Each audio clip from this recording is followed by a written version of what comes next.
कल्पना कीजिए, यदि आज आपके सामने कोई ऐसा व्यक्ति आ जाए जिसके शरीर पर वस्त्रों के स्थान पर श्मशान की भस्म लगी हो, गले में विषैले नाग लिपटे हों, हाथ में त्रिशूल हो, दूसरे हाथ में डमरू, माथे पर तीसरा नेत्र, जटाओं में वेगवती गंगा, मस्तक पर अर्धचंद्र, गले में रुद्राक्ष, कमर पर बाघ की खाल, हाथ में कमंडल, निवास बर्फ से ढके निर्जन कैलाश पर्वत पर, और जिसके चारों ओर देवता ही नहीं बल्कि योगी, ऋषि गण, पशु पक्षी, भूत प्रेत, राजा और भिखारी सभी समान भाव से खड़े हों, तो क्या आप उसे एक साधारण देवता समझेंगे? शायद नहीं। लेकिन आश्चर्य की बात है, यही स्वरूप करोड़ों लोगों के आराध्य भगवान शिव का है। प्रश्न यह है कि क्या शिव का यह रूप केवल पौराणिक कल्पना है, या फिर प्रत्येक प्रतीक के पीछे ऐसा गहरा विज्ञान, दर्शन और जीवन प्रबंधन छिपा है जिसे समझ लेने पर हमारा जीवन देखने का दृष्टिकोण ही बदल जाता है। क्या कारण है कि महादेव राजमहलों में नहीं, कैलाश और श्मशान में रहते हैं? क्यों उनके मुकुट की जगह जटाएं हैं? क्यों सोने के आभूषणों की जगह रुद्राक्ष है? क्यों वे इतने शीघ्र प्रसन्न होते हैं कि उन्हें आशुतोष कहा जाता है? क्या सचमुच भगवान शिव भांग या गांजा पीते थे, या यह बाद की लोक धारणाओं के कारण जुड़ा विषय है? और क्यों उन्हें महायोगी, महान योद्धा, महान योद्धा, नटराज, परम वैष्णव, करुणा के सागर, इन सभी नामों से पुकारा जाता है? आज हम भगवान शिव के प्रत्येक प्रतीक का रहस्य समझेंगे, लेकिन केवल धार्मिक दृष्टि से ही नहीं बल्कि दर्शन, मनोविज्ञान, योग, संस्कृति और आधुनिक जीवन के संदर्भ में भी। संभव है वीडियो समाप्त होने तक शिव आपके लिए केवल एक देवता ही नहीं बल्कि जीवन जीने की सबसे महान कला बन जाए। तो सबसे पहले विचार करते हैं कि शिव कौन है। अक्सर लोग भगवान शिव को केवल संहार के देवता कहकर आगे बढ़ जाते हैं।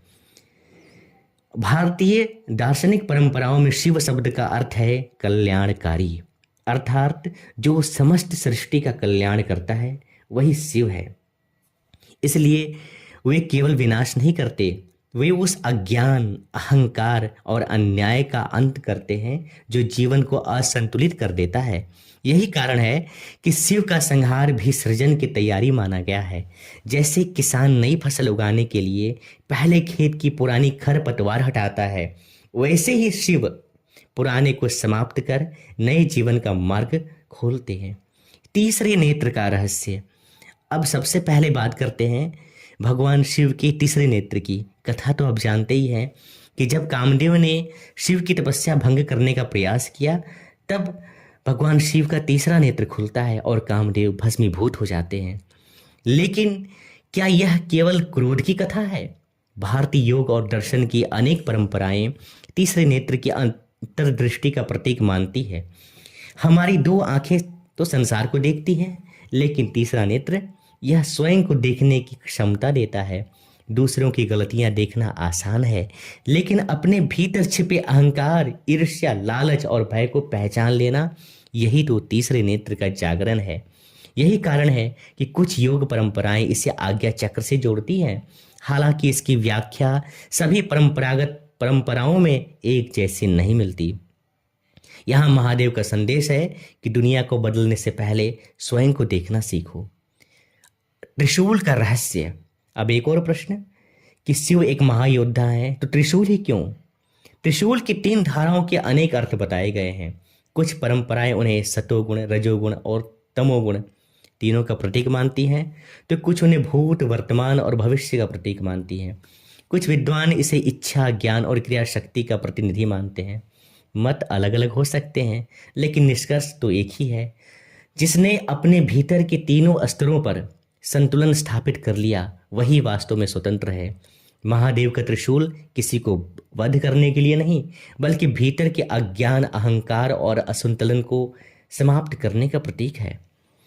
लेकिन अभी आपने शिव को, उनके ज्ञान को देखा है। अब सुनिए वह ध्वनि जिसके बारे में कहा जाता है कि उसी से सृष्टि की पहली लय प्रकट हुई है।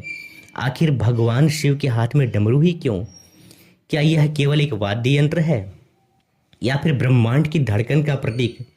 अगर हम उस भाग में प्रवेश कर रहे हैं जहां शिव का वैराग्य, करुणा और आध्यात्मिक वैभव अपने चरण पर दिखाई देता है, अपने चरम पर दिखाई देता है, यही भाग दर्शकों को सबसे अधिक सोचने पर मजबूर करेगा। बाघंबर, रुद्राक्ष, कमंडल, कैलाश, श्मशान और आशुतोष का रहस्य। यदि महादेव चाहते तो सोने का मुकुट पहन सकते थे, सोने के सिंहासन पर बैठ सकते थे, देवताओं के सबसे भव्य महल में रह सकते थे, लेकिन उन्होंने चुना एक बर्फ से ढका निर्जन पहाड़ या श्मशान, बाघ की खाल, रुद्राक्ष और एक साधारण कमंडल। क्यों? क्या यह केवल एक तपस्वी का जीवन था या पूरी मानव सभ्यता के लिए एक मौन संदेश? बाघंबर का रहस्य। शिव को अक्सर बाघ की खाल पर बैठे या उसे धारण किए हुए दिखाया जाता है। कथा के अनुसार कुछ ऋषियों ने क्रोधित होकर भगवान शिव पर एक उग्र बाघ छोड़ दिया। शिव ने उसे परास्त किया और उसकी खाल धारण कर ली। इस कथा के विभिन्न रूप अलग अलग परंपराओं में मिलते हैं, लेकिन प्रतीकात्मक रूप और भी गहरा है। बाघ शक्ति, अहंकार, हिंसक प्रवृत्ति और अनियंत्रित वासनाओं का प्रतीक माना जाता है। शिव उसे मारकर प्रदर्शन नहीं करते, ये उसकी तो खाल पहन लेते हैं। अर्थात जिसने अपनी पशु प्रवृत्तियों पर विजय प्राप्त कर ली वही सच्चा योगी है। आज भी मनुष्य सबसे बड़ा युद्ध बाहर नहीं, अपने भीतर ही लड़ रहा है। क्रोध, ईर्ष्या, वासना, अहंकार, यदि इन्हें जीत लिया तो संसार को जीतने की आवश्यकता नहीं होगी। रुद्राक्ष का रहस्य। अब महादेव के गले की ओर देखिए, सोने के हार नहीं, हीरे मोती नहीं, रुद्राक्ष। ऐसी मान्यता है कि शिव की करुणा से निकले हुए आंसुओं से रुद्राक्ष उत्पन्न हुए। यह मान्यता अनेक शैव परंपराओं में मिलती है। ध्यान दीजिए, महादेव के आंसू भी संसार के लिए साधना का साधन बन जाते हैं। रुद्राक्ष केवल एक माला नहीं, यह निरंतर स्मरण का प्रतीक है।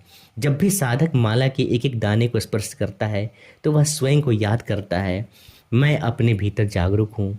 कुछ लोग रुद्राक्ष को चमत्कार का साधन मानते हैं, लेकिन शास्त्रों का मुख्य संदेश है, यदि जीवन में उमंग, संयम, सत्य, साधना नहीं है तो केवल माला पहन लेने मात्र से परिवर्तन नहीं आता।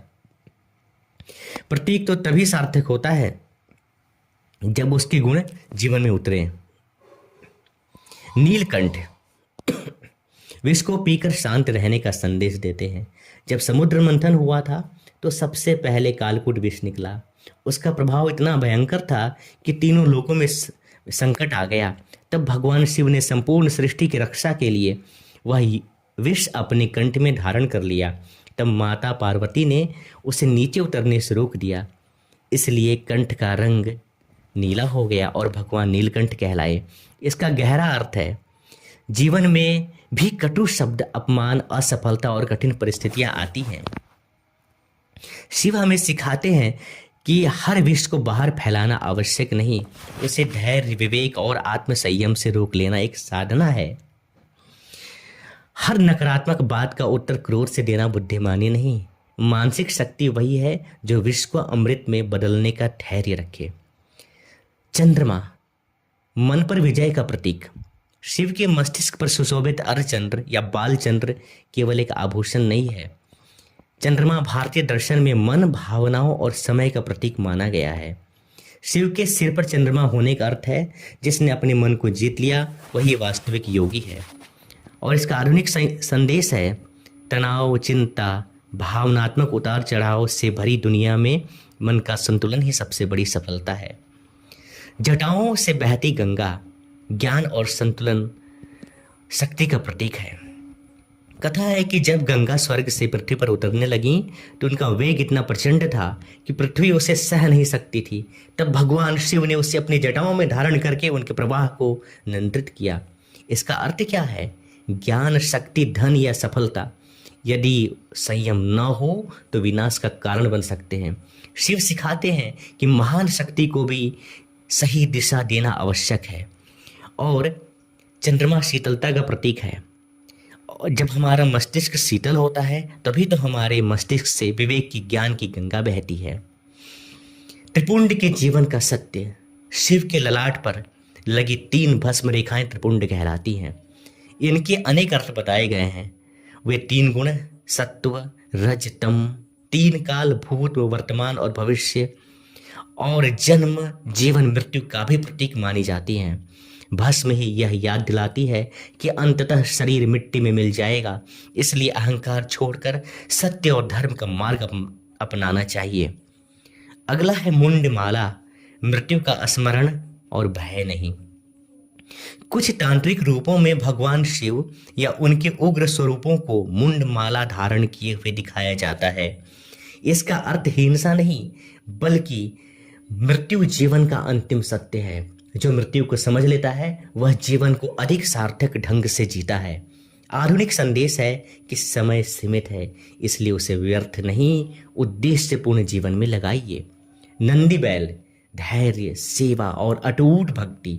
नंदी केवल शिव का वाहन ही नहीं बल्कि उनके परम भक्त और द्वारपाल भी हैं। नंदी सदैव शिव की ओर देखते रहते हैं। इसका संदेश है कि यदि जीवन का लक्ष्य स्पष्ट हो तो रास्ता स्वयं बनता जाता है। आधुनिक सीख एकाग्रता, निष्ठा और धैर्य सफलता की सबसे बड़ी कुंजी है। कर्पूर गौरम करुणावतारम, भगवान शिव का रंग गौर वर्ण है, निर्मल चेतना का प्रतीक है। भगवान शिव का गौर वर्ण या भस्म से आच्छादित उज्जवल स्वरूप बाहरी सुंदरता का नहीं बल्कि निर्मल चेतना और पवित्रता का प्रतीक है। शिव हमें बताते हैं कि मन की शुद्धता, सत्य और करुणा ही वास्तविक सौंदर्य है। सांप या नाग, भय पर विजय का प्रतीक। शिव के गले में विराजमान सर्प केवल शक्ति का प्रतीक नहीं है, वह यह भी दर्शाता है कि जिसने अपने भय, क्रोध और वासनाओं पर विजय पाली है वही सच्चा योगी है। सर्प समय, मृत्यु और छिपी हुई ऊर्जाओं का प्रतीक भी माना जाता है। शिव उसे आभूषण की तरह धारण करते हैं, अर्थात जो मनुष्य के लिए भय है वही ज्ञानी के लिए नियंत्रित शक्ति बन सकता है। एक भाव यह भी है कि सांप को धर्म की रीढ़ नहीं है। सांप की 2 जिह्वा हैं, यानी कि वो 2 तरह की बात करता है। सांप जहर उगलता है, इसके बावजूद भगवान ने उसको धारण किया है। तो भगवान क्या हमें नहीं धारण करेंगे? बिल्कुल धारण करेंगे। अगला है शिवलिंग। यह अनंत चेतना का प्रतीक है। जब लोग शिवलिंग शब्द सुनते हैं तो उनके मन में भ्रम भी उत्पन्न हो जाता है, लेकिन भारतीय दर्शन में लिंग का अर्थ केवल एक शारीरिक अंग नहीं, संस्कृत में लिंग का एक अर्थ चिन्ह, प्रतीक और पहचान भी होता है। पुराणों में एक प्रसिद्ध कथा आती है कि एक बार ब्रह्मा और विष्णु के बीच यह विवाद हुआ कि दोनों में श्रेष्ठ कौन है। तभी उनके बीच एक अनंत प्रकाश स्तंभ प्रकट हुआ, न उसका आदि दिखाई दिया न अंत। ब्रह्मा ऊपर की ओर, विष्णु नीचे की ओर सीमा खोजने गए, लेकिन कोई भी उसका अंत न पा सका। वही ज्योतिर्मय स्तंभ शिव के अनंत स्वरूप का प्रतीक माना गया, जिसे ज्योतिर्लिंग कहा गया है। इसका गहरा अर्थ है कि शिवलिंग हमें याद दिलाता है कि सत्य सीमित रूपों में नहीं है, ईश्वर का वास्तविक स्वरूप अनंत, निराकार और सर्वव्यापी है।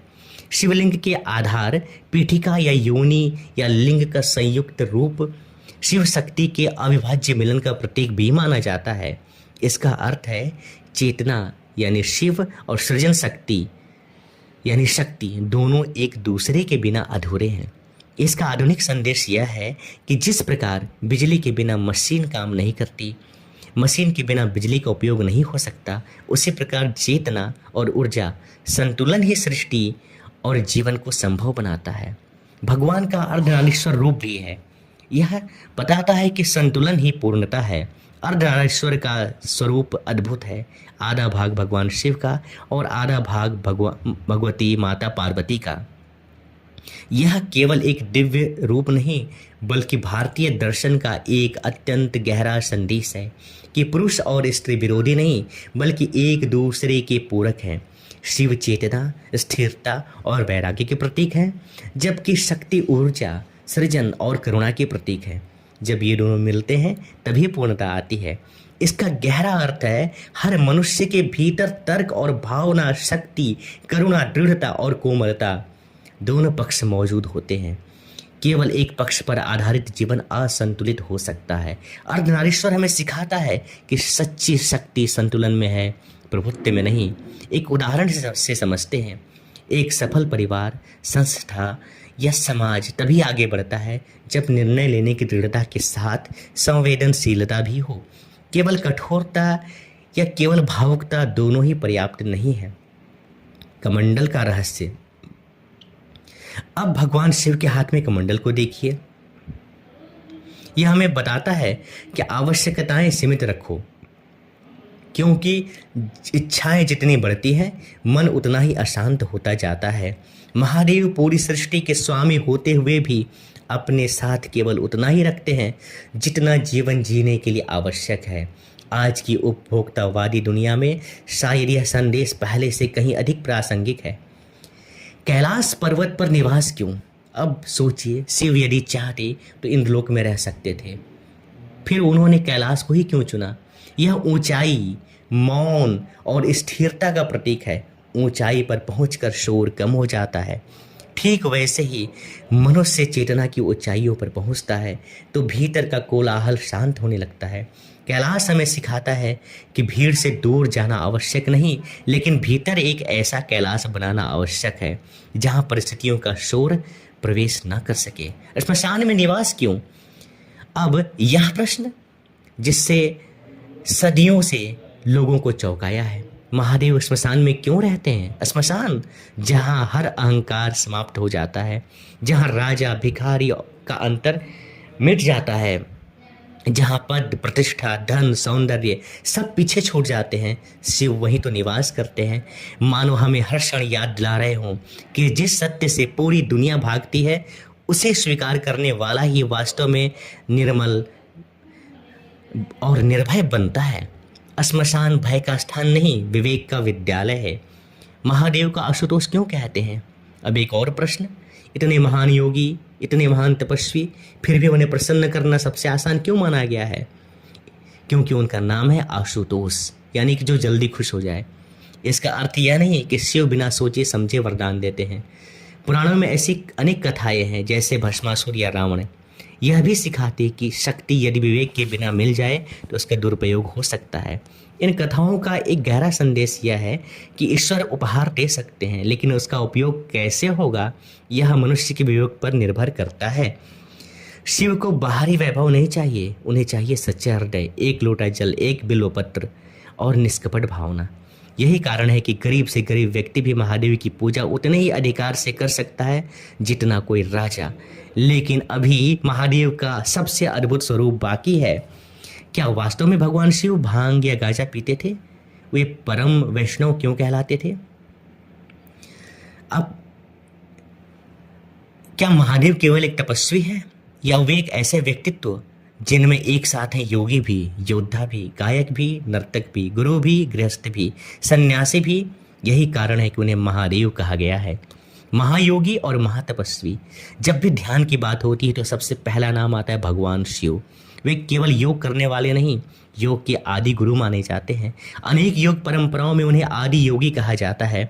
उनकी बंद आंखें संसार से भागने का प्रतीक नहीं, बल्कि अपने भीतर उतरने का संदेश है। आज हम बाहर की दुनिया को जीतने में लगे हैं, लेकिन अपने मन पर विजय नहीं पा सके। महादेव कहते हैं जो स्वयं पर विजय पाले वही सबसे बड़ा विजेता है। नटराज, सृष्टि का दिव्य नृत्य। अब शिव का एक और स्वरूप देखिए, नटराज। जब शिव तांडव करते हैं तो वह केवल नृत्य नहीं होता।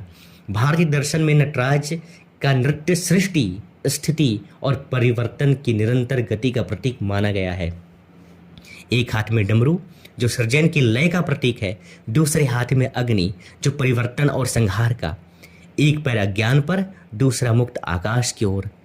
संदेश स्पष्ट है, जीवन बदलता रहेगा। जो परिवर्तन से डरता है वह टूट जाता है, जो परिवर्तन के साथ नृत्य करना सीख लेता है वही विकसित होता है। उन्हें महान गायक, वादक, योद्धा कई रूपों में देखा जाता है, और यह रूप दिखा माता सती के विवाह के बाद। पहले उन्हें एक बैरागी समझा जाता था, लेकिन जब सती के साथ विवाह होता है तो भगवान के कई सारे रूप हमारे सामने निखर कर आते हैं। महादेव केवल ध्यान के ऋषि नहीं, बल्कि वे संगीत के संरक्षक माने गए हैं। डमरू उनकी लय है, तांडव उनका नृत्य है। उन्होंने कई सारे शास्त्रीय रागों की रचना की, शास्त्रीय नृत्यों की रचना की, जो कि सामवेद में वर्णित है।